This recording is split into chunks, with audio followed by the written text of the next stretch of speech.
கருத்து. இந்த கூட்டு அமைப்பில் பல சாதி கட்சிகள்னா தமிழ் சாதிய கட்சிகள் அப்படின்னு சொல்லுவாங்க இல்லையா, அந்த மாதிரி கட்சிகள் பங்கெடுத்தன. அவர்கள் அனைவருமே தமிழ் தேசியத்தை மிகவும் ஆதரிப்பதாகவும் முன்னாள் திமுக திராவிட முன்னேற்ற கழகத்தின் அவர்களது செயல்பாடுகளை அந்த இடத்தில் மிகவும் குறை சொன்னார்கள். ஏனென்றால் கருணாநிதி அவர்கள் காலத்திலிருந்து தற்பொழுது திரு ஸ்டாலின் அவர்கள் உள்ளது வரை அதனான இது தமிழ் தேசியத்திற்கான எதிர்ப்பு முழக்கங்களை அவர்கள் வெளியிட்டதை போன்று எல்லா விதத்திலும் சொன்னார்கள்.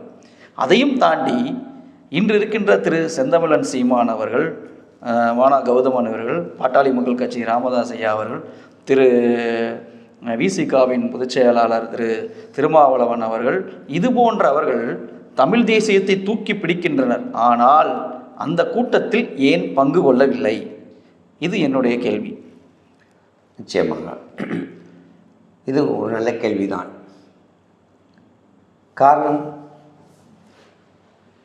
இன்று ஒவ்வொரு கட்சிகள் நிலைப்பாடு என்பது ஒரு புரியாத புதிராக இருக்கிறது. இங்கே திமுகவை தோற்கடிப்பதற்காக மட்டுமே அணிகள் அமைகின்றன. ஏனென்றால் இது நடப்பது மாநிலத்திற்கான தேர்தல். அப்படி என்றால் இவர்கள் சரி திமுகவை எதிர்த்து அனைவரும் ஓரணியில் திர வாய்ப்பு இருக்கிறதா என்றால் நிச்சயமாக இல்லை. ஏனென்றால் கொள்கை ரீதியாக அனைவருமே மாறுபட்டவர்கள். பாஜகவை எதிர்ப்பவர்கள் பாஜக அதிமுக கூட்டணியில் சேர முடியாது. அதே நேரத்தில் திமுகவை அவர்கள் தனியாக எதிர்ப்பார்கள் என்றால் ஓட்டுக்கள் பெரியும் என்னும்போது அது திமுகவிற்கு ஒரு சாதகமான விஷயமாக அமையும். எனவே இன்று நடந்த அந்த முள்ளிவாய்க்கால் முற்றத்தில் நடந்த அந்த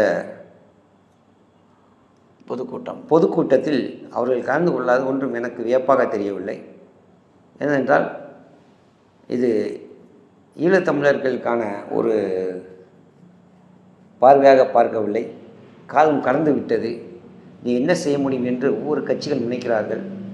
தமிழ்நாட்டில் அதிகாரத்தை கைப்பற்றுவதற்கான ஒரு விடயமாகத்தான் இங்கே நான் அனைத்து கட்சிகளுக்கும் உள்ள ஒரு நிலை என்பதை நான் புரிந்து கொண்டிருக்கிறேன். அதனால் இது கலந்து கொள்ளாத ஒன்று வியப்பளிக்கவில்லை.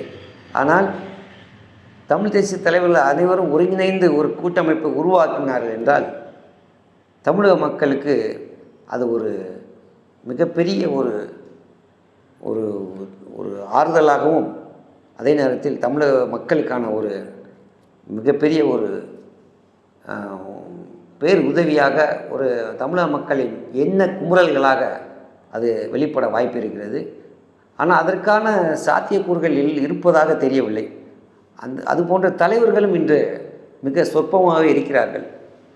அவர்களும் மிகவும் வயதானவர்களாக இருக்கிறார்கள். இளைஞர்கள் அனைவரும் இதில் முன்னின்று கொண்டு செல்ல வேண்டும்.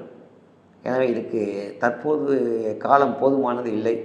எதிர்காலத்தில் அதற்கான வாய்ப்புகள் இருக்கும்.